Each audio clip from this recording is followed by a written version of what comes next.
السلام علیکم سیدہ سینٹر کے پیارے ناظرین، امید ہے آپ سب خیریت سے ہوں گے۔ ایک اور پراسرار اور بھیانک کہانی کے ساتھ حاضر ہیں۔ دیکھیے اور شیئر کیجیے اور ہمارے چینل سیدہ سینٹر کو سبسکرائب کر کے بیل آئیکن کو دبائیے، آل نوٹیفیکیشن پر کلک کر دیجیے گا۔ یہ تو بہت بار سنا ہے کہ جب انسان جوان ہونے لگتا ہے تو وہ برے دوستوں کی کمپنی میں بیٹھتا ہے، دوستوں کے درمیان رہ کر بگڑ بھی جاتا ہے، طرح طرح کی بیماریوں میں مبتلا بھی ہو جاتا ہے، گمراہ تو ہوتا ہی ہے، لیکن اس گمراہی میں سب سے بڑی لت جو لگتی ہے وہ ہے جنسی گمراہی۔ وہ پھر ایسی لت میں مبتلا ہو جاتا ہے کہ اس کی جوانی پر داغ لگ جاتا ہے۔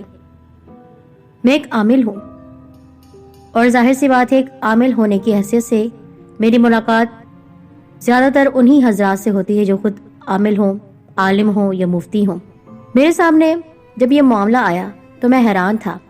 جب میں نے وہ منظر دیکھا تو میری آنکھیں پھٹی کی پھٹی رہ گئی، حیران ہوا میں، کیونکہ ایک بچہ جب بگڑا ہوا ہو تو اس کے اس انداز سے بہت پہلے ہی پتہ چل جاتا ہے، لیکن ماں باپ کی آنکھ کا تارا انتہائی فرمانبردار، تابعدار، لائق فائق بچہ جنسی طور پر تباہی کے گڑھے میں گر چکا تھا، حالانکہ وہ بھی پورا بالغ بھی نہیں ہوا تھا، نہ ہی اسے انٹرنیٹ تک رسائی تھی، نہ ہی کوئی دوست ایسا تھا جس کے ساتھ وہ وقت گزارتا، بلکہ 5 وقت کا نمازی، ہر وقت باوضو رہنے والا 8ویں جماعت کا بچہ جو کہ نارمل تھا، جس کی ہر کوئی تعریف کرتا تھا، اپنے والدین کی اکلوتی اولاد اب نارمل ہو کر رہ گیا۔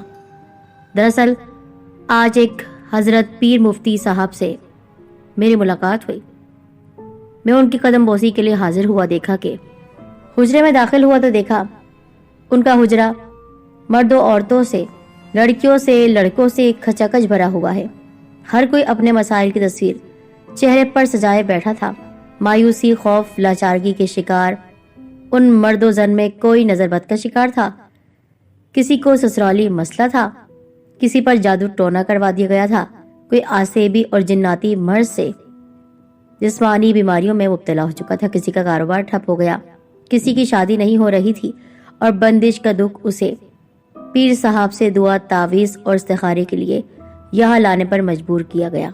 مجبور کیے ہوئے تھا اس وقت پیر صاحب کے پاس پلنگ پر ایک 13 سالہ بچہ یعنی لڑکا بیٹھا ہوا تھا۔ اس کے سامنے اس کے والد کرسی پر اور والدہ پچھلی جانب بیٹھی حضرت کی باتیں سن رہی تھی۔ حضرت نے بچے کی کلائی تھام رکھی تھی اور اس پر آیات پاک کا دم کر کے میری جانب دیکھا، پھر مجھے اشارہ کیا اور اشارے سے اپنے ساتھ پلنگ پر ہی بٹھا لیا۔ میرے بہت نزدیک آ کر کہنے لگے، آپ اس کو دیکھ کر حیران ہوں گے اور سوچ رہے ہوں گے کہ اس پر کوئی جادو ٹونا کیا گیا ہے یا یہ بچہ کوئی بری لت کا شکار ہو گیا ہے۔ میں نے کہا جی ہاں، اکثر اس عمر میں ایسا ہو جاتا ہے۔ انہوں نے کہا سچ کہہ رہے ہو، لیکن میرے دوست اس پر ایک جن زادی عاشق ہو گئی ہے۔ مجھے حیرت نہیں ہوئی، کیونکہ ہمارے پاس اکثر ایسے لوگ آتے ہی رہتے ہیں، کسی پر جن عاشق ہوتا ہے اور کسی پر جن زادی۔ جنات تو اسی طرح انسانوں پر حملہ کرتے ہیں۔ انہوں نے کہا یقیناً تمہیں اس بات کا اندازہ تو ہو گیا ہے۔ میں نے کہا جی ہاں، اندازہ ہو رہا ہے، پر آپ نے خصوصاً مجھے کس بات کے لیے بلایا ہے؟ وہ کہنے لگے بچے کے قریب آؤ۔ میں قریب آیا۔ بچے کی آنکھوں کے گرد سیاہ ہلکے پڑے ہوئے تھے، چہرے پر مردنی چھائی ہوئی تھی اور وہ دیکھ کر ہی لگ رہا تھا کہ مکمل بالغ نہیں ہے، لیکن ابھی اسے تو یہ بھی معلوم نہیں ہوگا کہ ایک انسان کس طرح بہک سکتا ہے۔ ابھی اس کے اندر وہ خواہشات پیدا نہیں ہوئی، لیکن اس جنزادی نے اس پر قبضہ کر کے، اس پر عاشق ہو کر اس کے ساتھ زیادتی کرنا شروع کر دی ہے۔ اس کو طور طریقے بتانے لگی ہے، ہر رات اس کے ساتھ جبرن جنسی زیادتی کرتی ہے۔ اس حرامزادی نے اس شریف اور معصوم بچے کو گمراہ کر دیا ہے۔ مجھے حضرت کے علم و تحقیق پر کوئی شک نہیں تھا، وہ عالم دین، فقیہ اور طبیب بھی ہیں۔ میں نے پھر بھی جسارت کی اور سرگوشی کی۔ گمراہی کی عمر بھی تو یہی ہوتی ہے سرکار، مطلب انسان اگر گمراہ ہوتا ہے اور گمراہی کی طرف بڑھتا ہے اور اس کے سامنے ایسی ایسی تصویریں آ جاتی ہیں یا کوئی ویڈیو وغیرہ، تو وہ بہک سکتا ہے، اور یہ لڑکا ہے۔ انہوں نے کہا بلا شبہ یہی عمر گمراہی کی ہے۔ لیکن جن بچوں کی تربیت پر ماں باپ نظر رکھتے ہیں اور والدین بچوں کے ساتھ دوستانہ رویہ رکھتے ہیں، ان بچوں کے معمولات ان سے چھپے نہیں رہ سکتے۔ اس کا نام نعیم ہے۔ میں نے اس کی ساری باتیں سنی ہیں اور پھر استخارہ بھی کیا ہے اور اس جنزادی کو اپنے عمل سے حاضر کر کے دیکھا بھی ہے۔ تمہیں یہ جان کر حیرت ہوگی کہ وہ خود ابھی تازہ بالغ ہوئی ہے، یعنی وہ بھی اتنی بڑی نہیں ہے، لیکن جیسے ہی وہ بڑی ہوئی گمراہ ہو گئی۔ خود گمراہ ہے، اس کا دل نعیم پر آ گیا۔ روزانہ اس کے بستر پر آ جاتی ہے۔ ایک دو بار اس کے والد نے پاس سونے کی کوشش کی تو اس نے اٹھا کر اس کے باپ کو زمین پر پھینک دیا۔ جب اس نے ارسلان کے باپ کے ساتھ بھی وہ سب کرنا چاہا تو باپ چونکہ روحانیت میں تھوڑا طاقتور ہے تو وہ اس پر حملہ نہیں کر سکی، کیونکہ وہ خود ابھی طاقتور نہیں ہے۔ بس نوجوان ہوئی تو نوجوان پر ہی حملہ کر دیا۔ یہ ماشاءاللہ سمجھدار انسان ہے، ان کو کوئی وہم نہیں ہوا۔ انہوں نے خود جو منظر اپنی آنکھوں سے دیکھا یہ بتاتے ہیں، بلکہ آپ خود ان کی زبانی سن لیجئے۔ میں نعیم کے والد صاحب کی طرف مڑا۔ میں نے کہا جی، میں کئی دنوں سے دیکھ رہا تھا کہ نعیم کے اندر بہت سی تبدیلیاں آ رہی ہیں۔ یہ بچہ ہمارا فرمانبردار، ہم سے کبھی اونچی آواز میں بات نہیں کی، خاص طور پر اپنی ماں کی عزت کرنے والا، ماں کا تابعدار، اچانک ماں سے اونچی آواز میں باتیں کرنے لگا۔ ایک دن ماں نے اس کے لیے اس کا پسندیدہ کھانا بنایا، لیکن اسے پسند نہیں آیا اور اس نے پلیٹ اٹھا کر پھینک دی۔ کبھی اس طرح کی بد تہذیبی ہمارے بیٹے نے نہیں دکھائی تھی۔ سب سے بڑی بات، 5 وقت کی نماز پڑھنے والا اب ایک نماز بھی نہیں پڑھ رہا۔ تم تو اذان سنتے ہی باجماعت نماز کے لیے گھر سے نکل جاتے ہو، اب یہ ایسا کیا ہو رہا ہے کہ تم مسجد میں تو کیا گھر میں بھی نماز نہیں پڑھ رہے؟ تو جب میں نے یہ بات کہی اس کی آنکھیں لال انگارا، ایسا لگ رہا تھا کہ میں نے اس کے ذہن میں آنے والی بات کو سمجھ لیا ہے اور اس کے خلاف کوئی بات کر دی ہے۔ یہ مجھ سے اونچی آواز میں کہنے لگا، آپ کون ہوتے ہیں میرے معاملات میں دخل اندازی کرنے والے؟ میری مرضی میں نماز پڑھوں یا نہیں۔ میرے بیٹے نے کبھی اس طرح کی بدتمیزی نہیں کی، بلکہ اگر اذان ہوتی تو یہ کانوں پر ہاتھ رکھ لیتا۔ یہ سب باتیں اس کی ماں بھی دیکھ رہی تھی اور میں بھی۔ الحمدللہ ہمارا گھرانہ مذہبی ہے، ہم نمازوں کی پابندی کرتے ہیں، اور سب سے بڑی بات، نماز پڑھنے کے ساتھ ساتھ روحانیت میں بھی ہم لوگ تھوڑا بہت علم رکھتے ہیں۔ بیٹے کے اندر میں نے جب یہ مخصوص تبدیلیاں دیکھی تو مجھے حضرت کا خیال آیا، اور میں یوں ہی حضرت کے پاس نہیں چلا آیا کسی وہم کے نتیجے میں، بلکہ وہ رات جب اپنے بیٹے کے ساتھ سو رہا تھا مجھے ایسا محسوس ہوا ہمارے بستر پر کوئی آ کر بیٹھا ہے۔ میں نے آنکھیں کھولی تو وہاں پر کوئی بھی نہیں تھا، لیکن ایک کالا سا سایہ میرے بیٹے کے اوپر سے گزر رہا تھا۔ میں نے آنکھیں بند کر لی۔ بظاہر ایسا لگ رہا تھا میں سو رہا ہوں، لیکن میں آنکھیں میچے ہوئے وہ سارا منظر دیکھ رہا تھا۔ مجھے ایسا لگ رہا تھا میرے بیٹے کے ساتھ کوئی زیادتی کر رہا ہے، یہ اپنے آپ کو چھڑانے کی کوشش کر رہا تھا، لیکن برے طریقے سے جکڑا ہوا تھا۔ پھر میں نے اللہ کا نام لے کر اس کالے سائے کو اس پر سے ہٹانے کی کوشش کی تو اس نے مجھے اٹھا کر پھینک دیا۔ وہ جو بھی تھی مجھ پر حملہ آور ہوئی، لیکن مجھ پر اس طرح حملہ نہیں کر سکی۔ اس رات تو میں نے اپنے بیٹے کو بچا لیا، لیکن پھر میں سمجھ گیا کہ معاملہ بہت ہی زیادہ پیچیدہ ہے۔ تبھی میں حضرت کے پاس حاضر ہوا اور حضرت نے ابھی اسے اپنے سامنے حاضر کیا۔ اب آپ سنیے حضرت کیا کہتے ہیں۔ حضرت نے کہا، والد صاحب نے جو کہہ دیا وہ تو آپ نے سن لیا، لیکن وہ جنزادی جسے میں نے سامنے حاضر کیا وہ غیر مسلم ہے۔ میں نے اس کو سمجھایا کہ شرافت سے تو اس سے دور ہو جا، تو اس کے ساتھ جو کر رہی ہے بہت برا کر رہی ہے، تو جو کر رہی ہے اس بچے کے ساتھ بہت برا کر رہی ہے۔ مسلمان بچہ ہے یہ، مسلمان بچے کو گمراہ نہ کر، مت سکھا اس کو یہ ساری چیزیں۔ وہ کہنے لگی، مسلمان کے بچے کو گمراہ کرنا تو میرا فرض ہے۔ شیطان اور جنات ایک ہی نسل ہیں، ان میں کوئی فرق نہیں۔ جو جنات مسلمان ہوتے ہیں ہم انہیں شیطان نہیں کہتے، تاہم ان کی جد ایک ہی ہے۔ ابلیس بھی تو جن تھا، لیکن ناخلف تو راندہ درگاہ ہوا، ابلیس کہلایا، نکلا دربار سے۔ یہ جنزادی شیطان ہی ہے، اور شیطانی قوت انسان کے خون میں شامل ہونا چاہتی ہے۔ قرآن و سنت سے یہ ثابت ہے بات۔ نعیم کے والدین نے بتایا، اس نے کبھی ان کے ساتھ بدتمیزی نہیں کی، مگر اب بات بات پر غصہ کرتا ہے، زبان چلاتا ہے، یہاں تک کہ پڑھائی سے اس کا دل اٹھ گیا ہے۔ حقیقت یہ ہے کہ جن شیطان انسانی خون میں اتر جائے اور انسان کو اگر وہ چھو لے تو انسان کی عقل ضائع ہو جاتی ہے۔ تو حضرت اس جنزادی کو یہاں بلا کر آپ نے یہ بات تو معلوم کر لی، پر اس کا علاج؟ میں کہتے کہتے رک گیا۔ میں نے نعیم کے علاج کے لیے تعویذ دیے ہیں، کیونکہ کافی خرابی ہو چکی ہے اس کے جسم میں۔ دوسرا، اس کے والدین کو سمجھایا ہے کہ جب نعیم واش روم میں جائے تو اس کے دروازے کی کنڈی نہ لگائی جائے، جب نہانے کی غرض سے جائے تو والد اس کو نہلائے، یعنی کسی بھی جگہ جائے حاجت کے لیے تو اس جگہوں پر یہ حملہ زیادہ کرتی ہے، وہاں پر کسی اور کا ہونا ضروری ہے، یعنی کسی انسان کا، یا یہ جائے تو فوراً واپس آئے۔ دوسرا، اس کو اکیلے کمرے میں نہ سونے دیا جائے۔ میں نے اس کے پلنگ کا حصار کر دیا ہے، اس لیے کبھی اس کے پلنگ پر پہنچ کر اس کے ساتھ سو نہیں سکے گی۔ لیکن ایک مسئلہ ہے، وہ کہتی ہے 6 مہینے کے اندر اندر اس کی موت واقع ہو جائے گی۔ تو حضرت جب آپ نے اتنا علاج کر دیا ہے تو یہ علاج بھی آپ کے پاس ہوگا؟ ہاں میرے پاس موجود ہے، لیکن تم میرے شاگرد ہو، تمہیں یہاں پر بلانے کا ایک ہی مقصد ہے۔ مجھے ایک بہت ضروری کام کے سلسلے میں شہر سے باہر جانا ہے، اور اس بچے کو ہم اکیلا نہیں چھوڑ سکتے۔ عمل تو میں نے شروع کر دیا ہے، اس جنزادی کو بلا کر یہاں پر میں نے اس سے بات چیت کرنے کی کوشش بھی کی ہے، لیکن وہ بھپڑ گئی ہے۔ چونکہ ابھی اس کے اندر اتنی طاقت نہیں ہے تو وہ اتنا زیادہ اس پر حملہ نہیں کر سکتی، یعنی بستر پر نہیں آ سکتی ہے، جیسا کہ میں نے حصار کھینچ دیا ہے اس کے بستر کے گرد۔ لیکن 7 دن میں اس بچے کو اکیلا نہیں چھوڑنا ہے، یہ چلا کاٹنا ہے 7 دن کا۔ میں چونکہ بہت ضروری کام کے سلسلے میں شہر سے باہر جا رہا ہوں، اگر وہ کام نہیں ہوتا تو میں اس عمل کو جاری رکھتا۔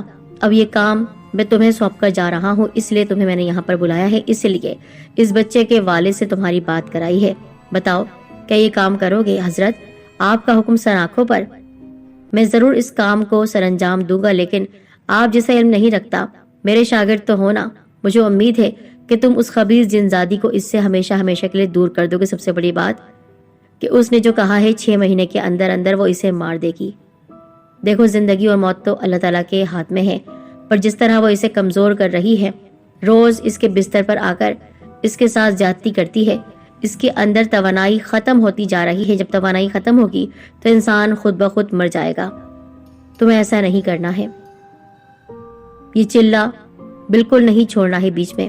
اس کے بعد حضرت مجھے ایک اکیلے کمرے میں لے گئے، وہاں جا کر انہوں نے مجھے تعویذ دیے اور کہا یہ تعویذ تمہیں خود بھی پہننا ہے۔ پھر انہوں نے مجھے وظیفہ بتایا اور کہا یہ وظیفہ نعیم کے کمرے میں بیٹھ کر کرنا ہے، کیونکہ وہ جنزادی وہاں آتی ہے اس کے پاس۔ حضرت کی باتیں میں نے سن لی تھی، مجھے آج رات سے ہی عمل شروع کرنا تھا۔ 7 دن تک لگاتار مجھے اس کے کمرے میں بیٹھ کر یہ عمل کرنا تھا۔ کام بہت بڑا تھا، لیکن مجھے اس بچے کو بچانا تھا۔ نعیم کے والدین بھی میرے ساتھ ہی تھے، لیکن ان کو اس کمرے میں آنے کی اجازت نہیں تھی۔ ہاں نعیم اس بستر پر لیٹتا۔ رات کو میں نے عمل شروع کیا۔ ڈر مجھے لگ رہا تھا، کیونکہ حضرت کا یہ کام تھا، وہ میرے استاد، ان کے سامنے کچھ کہنے کی جرت نہیں، اور انہی کا کام مجھے مکمل کرنا تھا۔ بہرحال اللہ تعالیٰ کا مبارک نام لے کر میں نے حصار کھینچا اور عمل شروع کر دیا۔ پہلی رات تو کچھ نہیں ہوا، یہاں تک کہ وہ کمرے میں داخل بھی نہیں ہوئی۔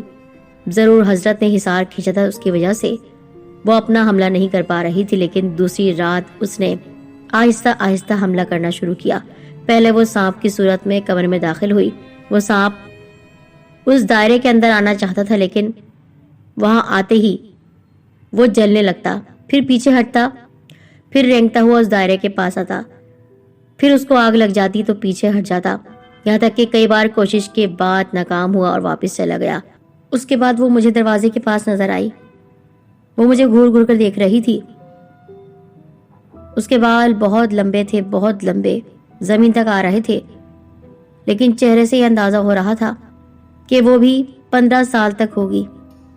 خود گمراہ تھی اور مسلمان بچے کو بھی وہ تباہی کی طرف لے کر جا رہی تھی۔ اس نے مجھے کہا وہ نہیں بچے گا، تجھے کہا نا میں نے یہاں سے چلا جا، نہ تو بچے گا نہ وہ بچے گا، اگر اپنی زندگی چاہتا ہے تو چلا جا، اسے تو لے کر میں چلی جاؤں گی 6 مہینے کے اندر اندر دیکھنا۔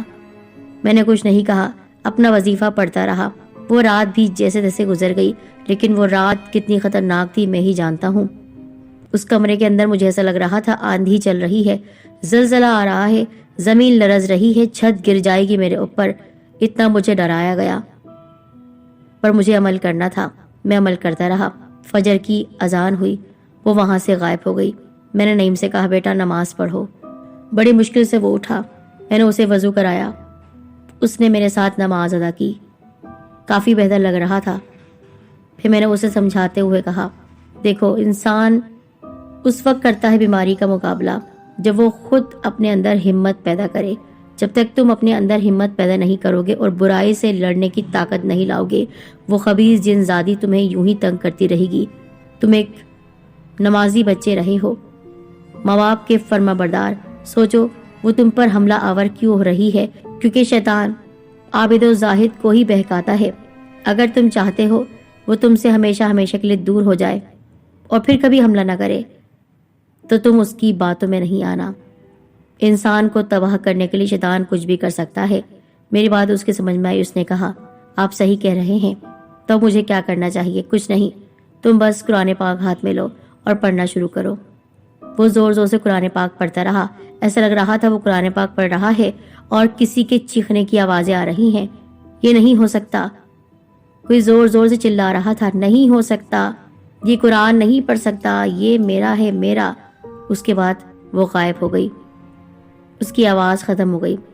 اس کے والدین کمرے میں آئے، اپنے بیٹے کو گلے سے لگا لیا، بیٹا ہمت کر، دیکھ تو برائی کا سامنا کر اور پھر اس کا خاتمہ بھی کر، عامل بابا تیرے ساتھ ہیں۔ پھر 7 دن لگاتار میں وہ عمل کرتا رہا اور آخری رات جب کہ اس کا خاتمہ ہونا تھا وہ کمرے کے اندر چلی آئی۔ وہ نعیم کے بستر کے پاس جا رہی تھی لیکن نہیں جا پا رہی تھی۔ وہ اپنے بستر پر بیٹھا قرآن پاک پڑھ رہا تھا۔ پھر وہ ایک حسین صورت میں اس کے سامنے آئی۔ اگر وہ بچہ نیک نہیں ہوتا تو اس حسین عورت کو دیکھ کر بہک جاتا۔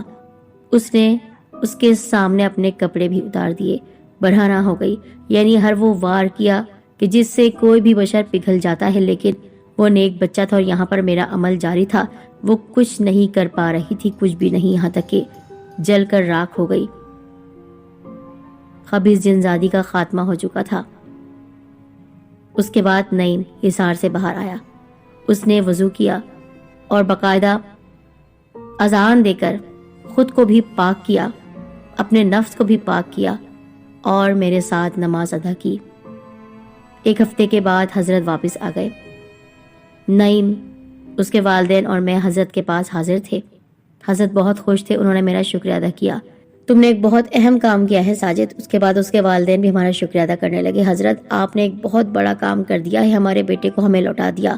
ہاں لیکن خیال رکھنا اس کے بستر کے گرد حصار ابھی بھی بندھا ہوا ہے، دیکھنا یہ کسی گندی اور ناپاک جگہ پر زیادہ دیر نہ رہے، کیونکہ جنات ایک نہیں ہیں، بہت سے ہیں۔ اگر وہ گئی ہے تو اس کے بدلے کوئی اور آ سکتی ہے۔ کوئی بھی شیطان تمہارے بیٹے پر حاوی ہو سکتا ہے۔ کوشش کرنا کہ یہ بے راہ روی کا شکار نہ ہو، پھر سے گناہ کی طرف نہ جائے۔ اس کے بعد ان لوگوں نے بہت احتیاط کی۔ اب سننے میں آتا ہے بچہ تو بہت ہی قابل تھا، اللہ تعالیٰ نے اسے حافظ قرآن بھی بنا دیا۔ ہمیں خوشی اس بات کی ہوتی ہے اگر کسی کی زندگی بچ جاتی ہے اور اس کا علاج ہو جاتا ہے۔